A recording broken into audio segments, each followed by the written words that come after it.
Olá pessoal, muito obrigado pela sua audiência, muito obrigado por você acordar cedinho aí todos os domingos para acompanhar aqui o nosso trabalho no Domingão do Carlão. E é o seguinte, gente, antes de apresentar meu convidado, que vocês já estão vendo aí, vocês já conhecem e tal, mas eu quero mandar um abraço para o nosso patrocinador, para a Employer. A Employer, que é uma empresa que entende tudo de RH, empresa que trabalha aí há 37 anos, desenvolvendo mão de obra especializada no setor rural. Sabe aquela, você que é das grandes multinacionais, das sementeiras, das cooperativas, que precisam muito mão de obra e trabalho temporário, aquele que dura menos de 180 dias, e tem muita gente que de trabalho temporário em temporário ganha vida fazendo isso, mas faz isso com uma empresa como a Employer, que é tudo nos trinques, tudo maravilhoso. É isso aí, pessoal da Employer, muito obrigado. A Employer entende tudo de RH. Também quero mandar um abraço para o pessoal da revista Agro Revenda. Olha só que revista top de linha. Esta edição aqui traz aí o case da Casa Bugre. Casa Bugre, que também é um time de empreendedores aí da distribuição brasileira, da prateleira de cima. Bom, vocês já viram aí, aqui do meu lado, o Maurício Negreiros Veloso. O Maurício, dentre outras muitas coisas, eu só vou dizer que ele é presidente da SOCOM, que é a Associação Nacional dos Confinadores aí.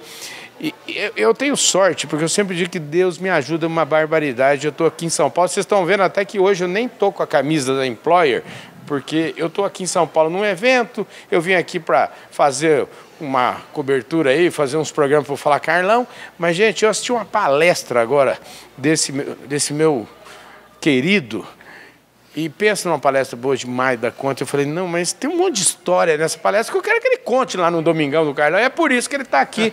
Maurício, obrigado, viu, querido?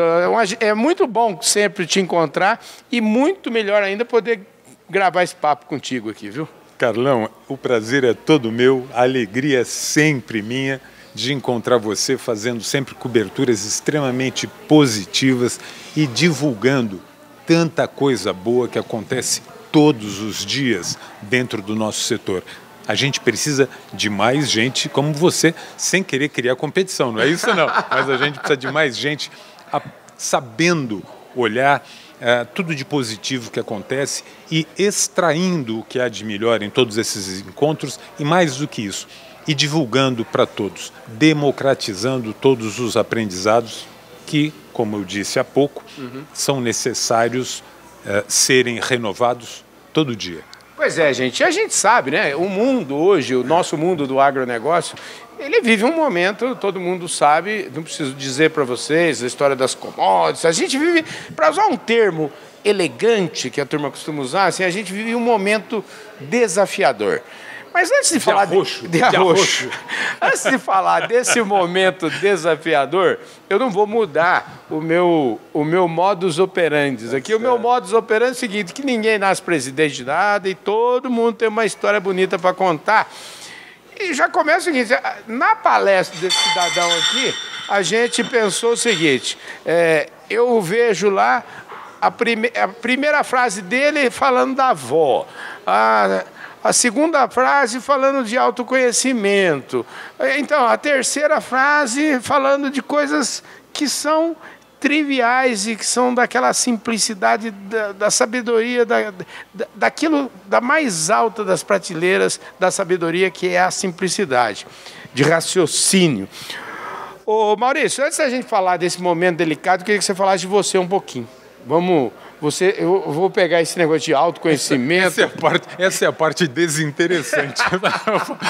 Pula logo para interessante. Escuta, me fala a história, é o seguinte, como é que a sua avó, o seu avô, você está me contando aí, seu avô foi empreendedor no século retrasado? Retrasado. Como é que é isso? Retrasado. O vovô, ele saiu da Espanha no século retrasado, sem nenhuma condição de crescer na vida, né, na Espanha.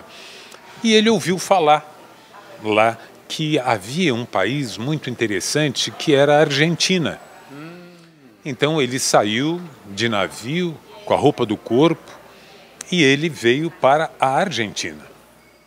Quando o navio aportou em Santos, ele desceu um pouco lá, todo mundo, e quando o pessoal estava subindo de volta, alguns companheiros espanhóis com ele, chamaram ele, ele se chamava Rudecindo. Aí chamaram Rudecindo, vamos embora. Ele lá de baixo falou, não, eu não vou, eu gostei daqui, vou ficar aqui. Você tá brincando, foi desse jeitinho? Desse jeito. Ele decidiu, ele não tinha o que escolher, o que ele tinha estava vestido com os bens Tudo dele. que ele tinha estava lá.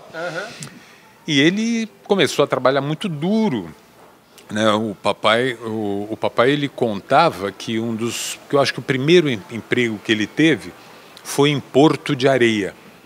E naquela época a areia era tirada do fundo do rio, do leito do rio, para as balsas com pás. Com pás, era no muque, então, era em pás. Na verdade, então ele trabalhava dentro do rio o dia todo? Dentro do rio. E com questão de 2, 3 dias trabalhando nisso, ele chamou o feitor, o intendente lá dessa, o cara que gerenciava, ele falou, olha, você vai ter que, essa pá não resolve não. O serviço não rende, não vai para frente. Você precisa fazer uma pá que seja o dobro, de uma pá desse tamanho.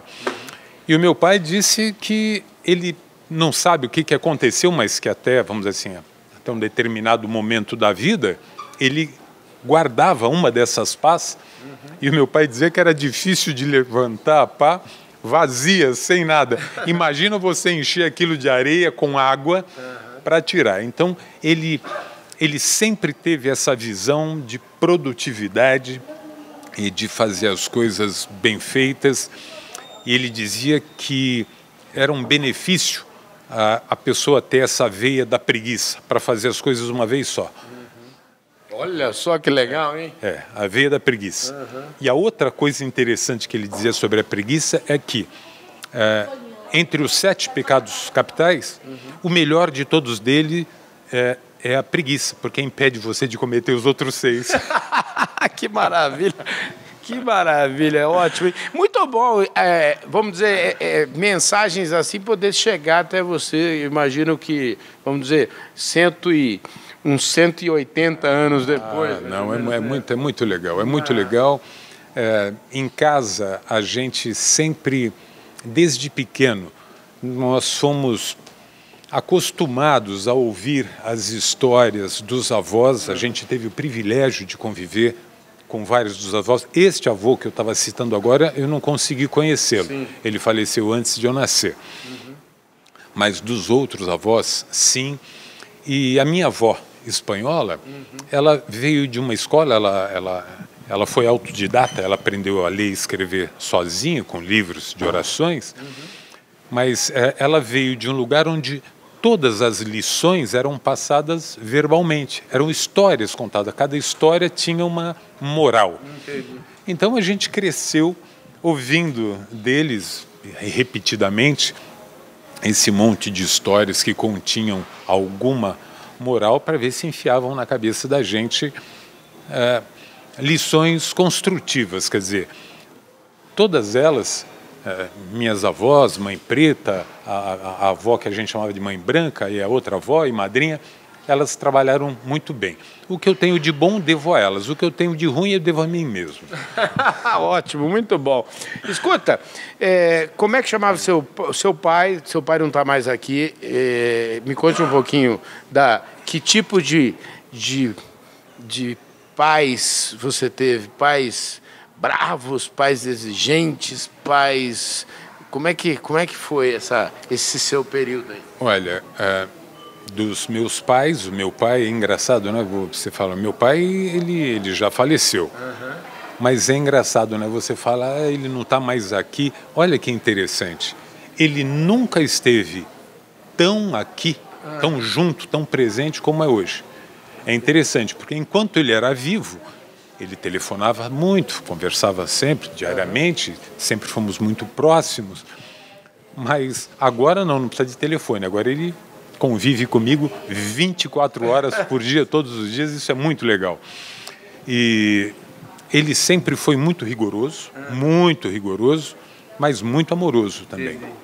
mas muito rigoroso. Então, vamos dizer assim, a responsabilidade, a noção de deveres antes de qualquer direito, quer dizer, todos os direitos são conquistados. Não tem essa de você nasceu com direito. Não tinha isso não. Todo e qualquer direito, qualquer coisa em casa tinha que ser conquistada.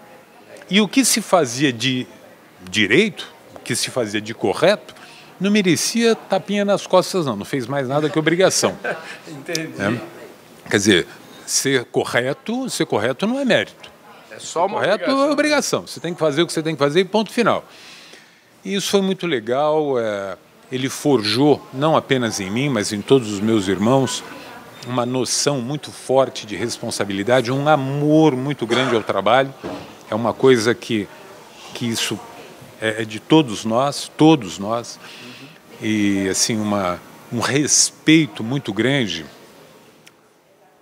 pela tenra infância, um respeito muito grande pela terceira e quarta idade e uma falta de paciência muito grande com quem está no meio, entre criança e quem está velho. Quer dizer, isso... Gostei disso. Ó, eu adorei essa sua, como é que eu chamaria, essa sua franqueza, entendeu? Não, mas é verdade. Ele quando ele ouvia uma certa ladainha sobre a questão da tolerância, tem que ser tolerante, tem que ser tolerante. E ele, espanhol, duro, ele batia a mão na mesa e falava, não tem que ser tolerante coisa nenhuma, porque a tolerância carrega em si um dos maiores perigos que o ser humano pode ter, porque a tolerância, ela leva à leniência e muito rapidamente, sente que a gente perceba, a leniência leva você a ser cúmplice. Então, quando a gente vê as coisas que não estão satisfatórias hoje, a gente vê tudo que de errado está acontecendo na sociedade hoje, nada mais é do que o resultado do excesso de tolerância que virou leniência e nós é que somos os responsáveis sobre tudo isso que acontece. Ô, Maurício, vem cá, agora por outro lado, a sua mãe era uma artista, não é isso? Ela era... me conta um pouquinho da sua mãe agora, porque você falou... E minha mãe era dura. E ela é dura? Não, ela era dura e ela é dura ainda hoje. Está firme, já passou os 92 anos. Olha que maravilha. Como é que ela chama? Votou, Maria da Glória. Ela gosta de ser chamada de Glorinha Veloso. Votou, firme, fez vídeo de apoio ao candidato dela. Entendi. E até hoje ela compõe, com 92 anos, ela continua compondo, ela está terminando de digitalizar as composições dela, está quase em 700, são quase 700 composições, e muito bacana, muito lúcida, estou ajudando ela a terminar um livro de reminiscências muito interessante, em que ela procura compartilhar experiências que a fizeram ver a vida diferente, a quebrar preconceitos e a ganhar assim, um pouco mais de... ter uma visão com um pouco mais de humanidade e mesmo preconceitos. Ela aprendeu aonde? Você sabe onde ela aprendeu a tocar piano? Como é que foi? Olha, a minha mãe, por incrível que pareça, a minha mãe, ela é amazonense, ela nasceu no interior do Amazonas, numa cidade chamada Maués, e casou com um militar catarinense. Interessantíssimo. Minha família dela saiu do interior do Ceará no início de 1900, parece que 1910 ou 12, numa seca muito terrível que teve lá, e o meu bisavô saiu com família, porco, galinha, gente, mulher buchuda, saiu do interior do Ceará para o interior do Amazonas. Imagina fazer uma viagem dessa em 1910, 1912. Enfim, ela aprendeu piano, as primeiras, em Manaus. Em Manaus, e na época Manaus era uma baita de uma capital, né? Era uma das capitais do mundo, você imagina? Em Manaus, naquela época, tinham jornais diários em 5 idiomas diferentes. Era uma capital interessantíssima. E a professora da época falou, olha, tem futuro. Ela tem futuro, ela é uma moça diferente. E aí o meu avô, como militar, conseguiu transferência e acabou indo para a capital do Brasil, que foi o Rio de Janeiro. E ela acabou completando os estudos dela na Escola Nacional de Música, foi aluna de Villa-Lobos, e, enfim. Até a hora que achou meu pai, um espanhol na reta, e aí não teve conversa. Aí resolveu, aí foi ser mãe em vez de ser concertista pelo mundo afora. Que maravilha, que Passou história bonita. Passou a ser uma grande concertista, que foi consertar a gente, os filhos, botar todo mundo no rumo. Né? Escuta, bom, gente do céu, esse é o domingão perfeito, né, gente? Nós estamos na metade aqui da nossa prova, um pouquinho da metade para frente. Agora acho que a gente pode começar a falar daquilo que eu te conheci por conta disso, por conta de pecuária. Me lembro fazendo um evento lá em Goiás. E aí eu queria saber o seguinte, como é que foi? Como é que a fazenda, como é que a pecuária entrou na sua vida? Bom, eu em 1984, eu fui atender um amigo do meu pai que havia comprado uma terra no interior de Goiás, na cidade de Mutunópolis. E eu cheguei no mês de julho, num lugar que não tinha absolutamente nada. Não era uma fazenda, era uma terra. Então aquilo era bruto. E eu ficava admirado, eu falava, escuta, mas e água? Tem água, tem córrego aqui? Existe rio nessa região? Tem. Mas aonde que eu não vi? Tá aí. E aí o camarada me mostrava um leito seco. Eu falava, mas isso não tem? Tem. Ele falou, tem os poços. Tem os poços. Que o córrego corta. Ah, corta. Aí você olhava assim, tinha um pocinho d'água parecendo petróleo, aquela coisa grossa. E o que o gado come? Não, olha, o gado tá cheio de coisa aí para comer. Aí você olhava um gado sem raça definida, não tinha um vaqueiro, não tinha um coxo, não tinha uma cerca, não tinha capim manso. A água era a que ele encontrava nesses tais desses poços. E o gado lindo. O gado sem raça definida, mas é um gado lindo. Sim. Pelo liso, aquele bezerrão barbeludo. Júlio, você ia olhar Minas Gerais, São Paulo, o gado parecia um criatório de carrapato, berne, arrepiado. Eu falei, gente do céu, esse lugar é bom demais para pecuária. E aí eu comecei a procurar, a fazer comparações entre Mato Grosso, aquela região toda de Canarana, toda aquela região comparando com a região do norte. Na verdade, naquela época era meio norte goiano. Agora que eu estou colocando em sentido aqui, na verdade, eu acho que eu dei um pulo aí muito grande e não falei para a turma, nem você falou, eu também não perguntei, né? Como é que você já está entendido, assim, de gado, que essa região é melhor ou pior? E deve ter alguma coisa a ver com o que você estudou, como é que é essa história? Nós pulamos essa parte. Eu era um apaixonado por campo, por terra, por criação, gado, cavalo, mato, eu adorava. E cheguei a fugir da escola, pegava o dinheirinho do lanche da escola e pegava o trem e ia baixar na fazenda de uns primos, 100 quilômetros de Santos, uma cidadezinha chamada Itariri. E aí tomava um couro da minha mãe, e aí chegou um dia que meu pai falou, olha, vai ter que matar o moleque, porque não adianta, você bate, ele repete, ele vai para a fazenda. Aí ele falou, olha, se você for bem na escola, não tem problema, a gente deixa você ir todo fim de semana lá para a fazenda, tá bom? E aí eu passei aí muito bem na escola. Nossa, que método interessante. Minha mãe tinha um método assim, sabe? Minha mãe falava assim, olha, se repetir de ano vai ter que pegar o cabo da enxada, viu? Funciona. Hoje a coisa mudou. Hoje você só tem o direito de ir para a terra se você estudar. For muito bom na escola, né? Bom, a verdade é que meu pai era bastante rigoroso com esse aspecto de estudo, tinha que estudar e tinha que estudar bem, direito. Então eu saí de Santos muito cedo, vim estudar aqui em São Paulo, capital, no Colégio Rio Branco. Foi muito bom, escola excepcional.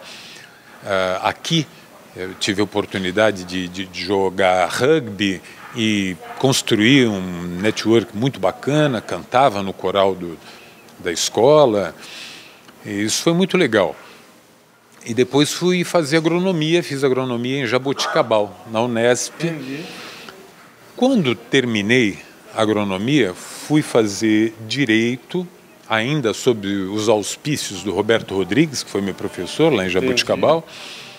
Mas nesse interim conheci Goiás e acabei deixando o curso de direito e fui cuidar da terra que a gente comprou, a primeira, lá em 84, e lá permanecemos até hoje. E hoje o meu filho, Maurício, também agrônomo, e graças a Deus já demonstrando ser melhor do que o pai, bem melhor do que o pai, por sinal. Seu filho estudou aonde?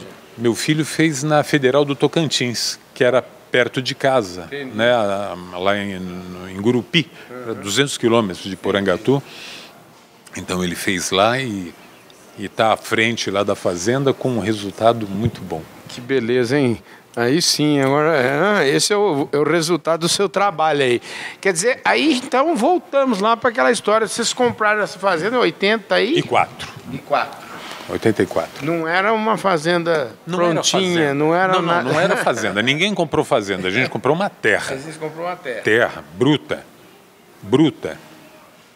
Como é que foi essa inspiração? Como é que foi chegar lá? Como é que vocês chegaram lá? Falaram assim, não, quem que falou para você, olha, vai lá em Porangatu, chega em Goiânia, anda para o norte lá uns 300 quilômetros. Pois é, como eu falei para você, eu fui atender um amigo do meu pai que comprou uma terra em Mutunópolis, que é um município vizinho de Porangatu. Então eu comecei a procurar terras no meio norte de Goiás, porque não era norte de Goiás, ainda era tudo misturado com Tocantins. Goiás era uma coisa só. Então eu andava nesse meio de Goiás, Mato Grosso e Minas Gerais, Montes Claros, aquela região toda, comparando as regiões. E acabei optando pelo meio de Goiás. Era muito saudável, solos bons, clima bom, não tinha erva, era muito interessante. E acabamos comprando a primeira terra lá, né? Norte, lá o que hoje é norte de Goiás, Porangatu. E fui ficando, aí compramos uma fazenda, depois compramos outra. E foi tocando. E era você, porque você tem mais irmãos. Você era o... Não, somente eu. Meus irmãos são mais inteligentes, não foram para a terra. Eles têm que ficar fazendo outras coisas.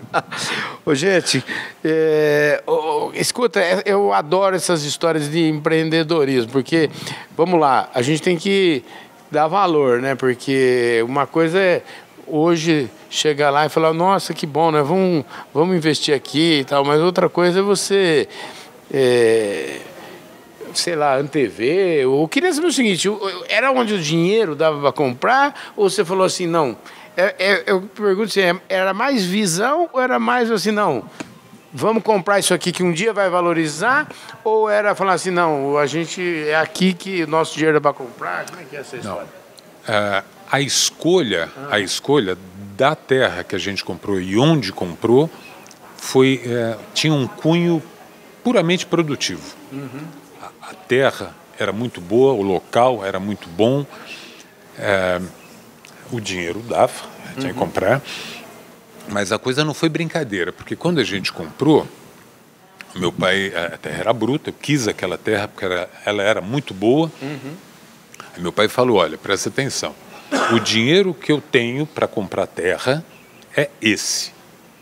Se você quiser, a gente compra uma terra menor, mas que já esteja produzindo. Mas realmente eu não tinha nenhuma noção. Entendi. Não tinha mesmo. Muito atrevido, nenhum conhecimento, nenhuma experiência e muito atrevimento. Eu falei, não, mas eu quero essa. Ele falou, olha, presta atenção. Eu vou ter o dinheiro para comprar a terra e não vou ter dinheiro para mais nada. Só Deus sabe quanto que eu vou ter dinheiro para botar aí. Você vai ficar entregue a você. E eu, muito peitudo, falei, não, mas eu quero essa. E, de fato, não foi brincadeira.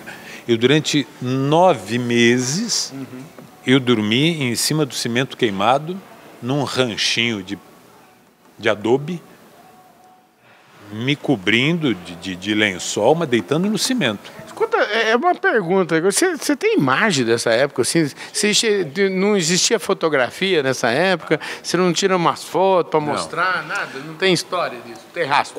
Quando a família voltou a Porangatu, eu fiquei lá. Quando eles voltaram 9 meses depois, veio o carro do meu pai, veio o carro do meu tio, e veio um outro amigo junto. Aí todo mundo passou por mim. Eu tinha construído um curral de pau roliço, de madeira roliça, e eu estava roçando de foice no entorno desse curral que eu construí, todo no muque, no machado, na enxó, eu que fiz. E aí os 3 carros passaram por mim, deram com a mão e tal, e passaram lá onde é que é esse ranchinho, chamaram, Maurício. E eu tô quieto lá, ninguém parou para falar comigo. Falei, então quem vamos embora? E aí eu tô lá roçando. E nisso veio a minha irmã caçula, correndo de lá para cá. Eu tava lá roçando, aí ela virou, moço, você não viu o Maurício aí? E aí eu virei para olhar para ela. Quando ela olhou para mim, barbudo, cabeludo, chapéu na cabeça, todo sujo de terra, ela abriu um berreiro, saiu correndo pro lado do meu pai, apontava e chorava. Ai, ele chorava.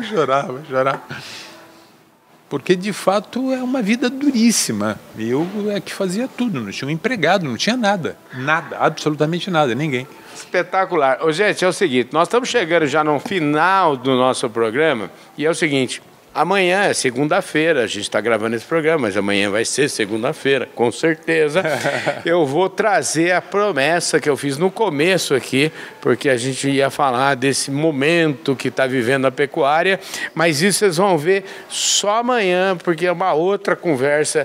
Essa conversa, viu que é uma conversa que rendeu demais aqui, vocês ficaram conhecendo toda essa história linda, essa história de empreendedorismo, essa história de desafio, essa história de gente que faz as coisas e não mede muito as consequências, e você, lembrando da sua avó, né? Você acha que, para a gente fechar aqui, eu queria saber da sua vida, você aprendeu mais pelo amor ou pela dor? Como é que foi essa história aí? Por bem? Eu aprendi muita coisa eu aprendi pelo amor, mas sem dúvida nenhuma eu aprendi muito pela dor. O meu pai, ele sempre cobrou que a gente prestasse atenção nas dores alheias. Preste atenção nos erros, porque os erros eles ensinam mais do que os acertos. E a coisa rolou desse jeito. Maravilha, gente. Então é o seguinte, com essas palavras aqui do Maurício Veloso, a gente vai encerrando esse Domingão do Carlão de hoje. Eu queria mais uma vez agradecer os nossos apoiadores aqui, a revista Agro Revenda, e também mandar um abraço pro pessoal da Employer, que é uma empresa que entende tudo de RH, e você deve estar acompanhando aí, a logomarca da Employer ficou o tempo inteiro aqui na tela para vocês acompanharem. Cliquem aí no link, vai ter toda a descrição, e se vocês estão acompanhando aqui o nosso Domingão pelo canal do Boi, muitíssimo obrigado pela audiência. Com certeza a gente se encontra de novo domingo que vem, mas amanhã o programa Fala Carlão vai trazer de novo a conversa, vai trazer uma conversa inédita com Maurício Veloso, e a gente vai estar falando desses tempos bicudos do agronegócio brasileiro. É amanhã, segunda-feira. Um beijo no coração de todos vocês.